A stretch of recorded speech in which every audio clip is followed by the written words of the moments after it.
सीता स्वयंवर में श्री राम जी ने धनुष तोड़ा, वो तो भगवान थे ही, लेकिन रावण धनुष क्यों नहीं तोड़ पाया? क्या वो कम शक्तिशाली था? ऐसा नहीं था। यदि रावण कम शक्तिशाली होता तो धनुष को उठा ही नहीं पाता। रावण ने धनुष को उठा लिया था। एको नविंश दोर्भिश्च धृत्वा चैव महद्धनुम, 19 हाथों के द्वारा उसने धनुष को उठा लिया था।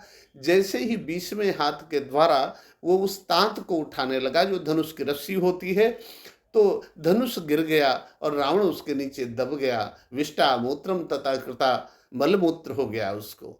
तो रावण धनुष उठाने के कार्य में सफल क्यों नहीं हुआ और राम जी सफल हो गए? इसके दो कारण हैं।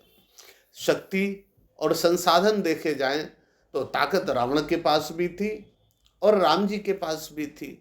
रावण के पास भी बहुत देवी देवताओं की कृपा थी। वेद पढ़ें विधि शंभु सभीत पूजावन, रावण सो नित आवे। ब्रह्मा वेद पढ़ते थे, शंकर जी पूजा कराने आते थे, षष्ठी कात्यायनी देवी वहाँ बच्चों को दूध पिलाती थी, बृहस्पति शास्त्रार्थ करने जाते थे, नारद और तुम्भुरु वहाँ वीणा बजाते थे। जहाँ जिसका इतना बड़ा वैभव हो, इतने देवताओं की कृपा हो, इंद्र माली बने हुए थे, वायु देवता झाड़ू लगा रहे थे और नवग्रहों की सीढ़ियाँ बना रखी थी उसने, और अपने चारपाई में उसने काल को बांध रखा था। ये बात आपने बार बार सुनी होगी, लेकिन मैं आपको एक नई बात बोलता हूँ कि काल को इस संसार में कोई नहीं बांध पाया। काल अर्थात समय, समय ने ही रावण का साथ छोड़ा था और रावण इस भ्रम में बना रहा कि उसने काल को बांध लिया है। इसी भ्रम के कारण वो पराजित हुआ, धनुष नहीं तोड़ पाया।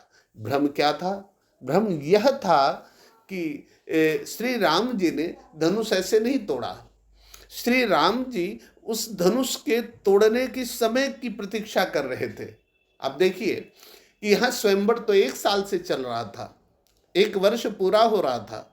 राजा लोग आते थे, धनुष उठाने का प्रयत्न करते थे और जब नहीं उठता था चले जाते थे। ये 1 वर्ष से प्रक्रिया चल रही थी, लेकिन वो जो समय था, और जब तक धनुष नहीं उठता, जब तक उस चाप का भंजन नहीं होता, सीता का विवाह कैसे हो सकता था किसी से? तो यह प्रक्रिया अनवरत जारी थी 1 वर्ष से। और जिस समय रावण आया तो रावण ने भी प्रयत्न किया उसी प्रकार से जैसे सारे राजा लोग करते थे। रावण का भी प्रयत्न असफल हुआ और वो धनुष को नहीं उठा पाया, तोड़ पाया, जो भी था। तो ऐसी परिस्थिति में राम जी कैसे सफल हुए? रावण को भ्रम था कि उसने काल को अपने चारपाई में बांध रखा है, लेकिन श्री राम को यह भ्रम नहीं था।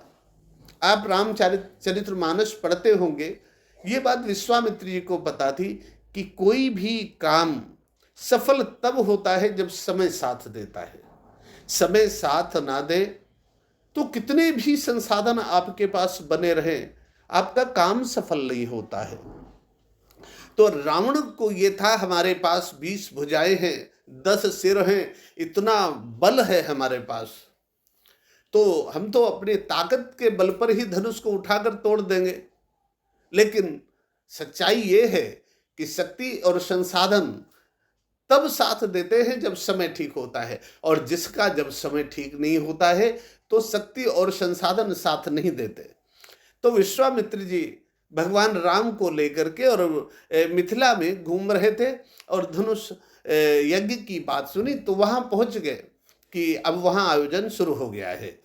वहाँ जाने के बाद सारी प्रक्रिया चल रही थी, लोग आते थे, धनुष उठाते थे, नहीं उठता था, चले जाते थे। यहाँ तक लिखा कि भूप सहस 10 एक ही 12, लगे उठावन टरे नटारा। 10,000 राजा एक ही बार उठाने लगे तो भी धनुष हिला नहीं। क्यों नहीं हिला? क्योंकि उन राजाओं का समय ठीक नहीं था और रावण का भी समय ठीक नहीं था, इसलिए धनुष नहीं हिला। और दूसरी बात, धनुष के टूटने का समय नहीं आया था। धनुष के टूटने का जब समय आ जाता तब तो धनुष को टूटना ही पड़ता, लेकिन जब तक उन राजाओं का समय नहीं आया, रावण का समय नहीं आया, तब तक धनुष नहीं टूटा, और जब तक धनुष के अपने टूटने का समय नहीं आया तब तक नहीं टूटा। और जब धनुष के टूटने का समय आ गया और श्री राम का समय इतना अच्छा आ गया कि उन्हें इसका श्रेय मिल सकता था, तो विश्वामित्र जी अभी तक तो चुप बैठे थे। अचानक राम जी से कहने लगे, उठ विश्वामित्र, समय शुभ जानी। जब विश्वामित्र जी ने देखा कि समय शुभ आ गया है, समय सहयोग करने वाला आ गया है और इस धनुष को टूटने का समय आ गया है, विश्वामित्र समय शुभ जानी, बोले अति स्नेह मय बानी। तो बड़े प्रेम से राम जी से कहा कि उठो राम भंजहु भव चापा, राम उठो और इस धनुष को तोड़ दो, मेटहु तात जनक संतापा। मतलब जब समय अनुकूल आया, जब धनुष के टूटने का समय आ गया, तो विश्वामित्र जी को कोई संशय नहीं रहा कि अब नहीं टूटेगा। सीधे सीधे कहा कि आप उठो और धनुष तोड़ दो, जाके जनक जी का संताप दूर कर दो। कितना बड़ा विश्वास रहा होगा। चूंकि उन्हें पता था समय अनुकूल आ चुका है, इसलिए बंधुओं, संसार में जितने भी लोग हैं और उनमें जो लोग भी सफल होते हैं, उनका वे तभी सफल होते हैं जब उनका समय शुभ आ जाता है। और जिसका जब तक समय शुभ नहीं आता है तब तक वो असफल होता रहता है।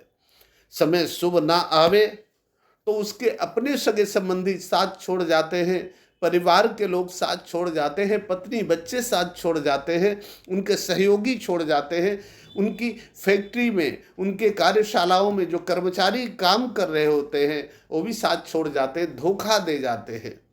सरकारी मशीनरी परेशान करने लगती है, उनके काम नहीं चलते, उनकी फैक्ट्री में, उनके कार्य, उनके उद्योग धंधे में कई दुर्घटनाएं घटित हो जाती, समय ठीक नहीं होता है। तो उन्हें ये अहंकार रहता है, हमारे तो बहुत संपर्क हैं, बड़े साथी हैं, बड़े संबंधी हैं, परिवार के तमाम लोग, हम सारे लोग मिल करके काम कर लेंगे, हमारे पास पैसा है, हम सब काम संभाल लेंगे।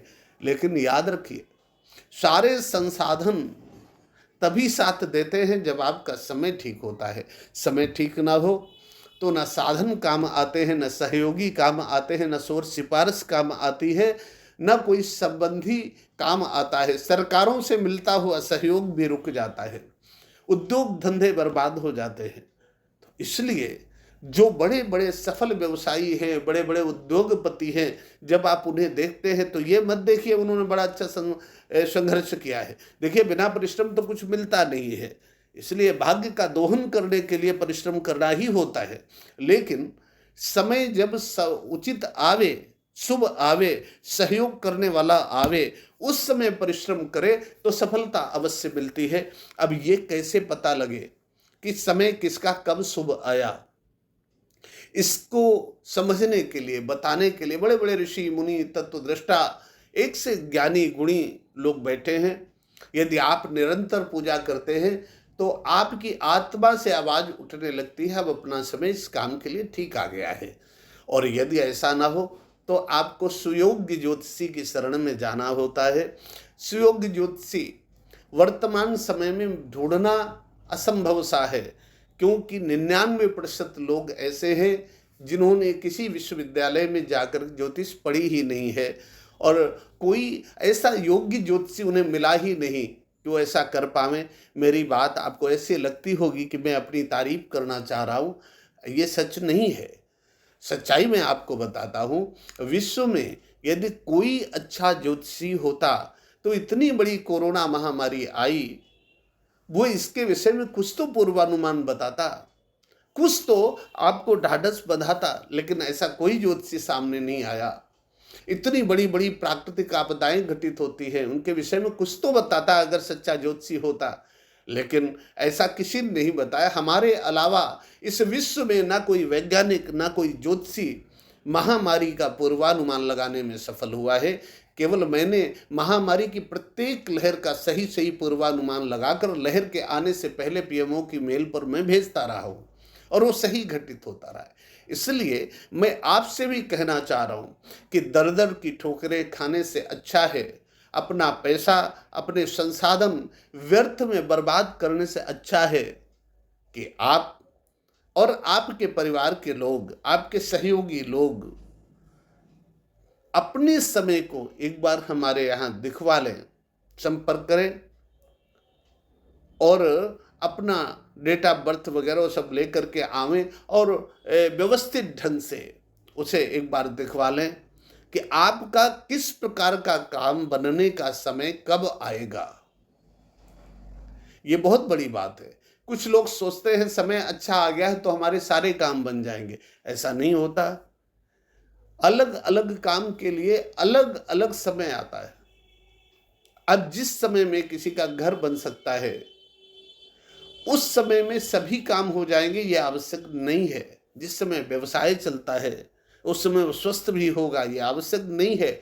इसलिए किस काम के लिए कौन समय किसका कब ठीक आया है, इसका परीक्षण कराने के लिए आपको मेरे यहाँ एक बार अवश्य संपर्क करना चाहिए। यदि आप आते हैं तो मैं विश्वास दिलाता हूँ समय विज्ञान की दृष्टि से आपकी जितनी मदद की जा सकती है हम अपनेपन से आपका सहयोग करने का पूरा प्रयत्न करेंगे। बाकी जैसी ईश्वर की कृपा होगी आपको वैसा फलित होगा। आप उचित जैसा लगे वैसा कर सकते हैं। धन्यवाद।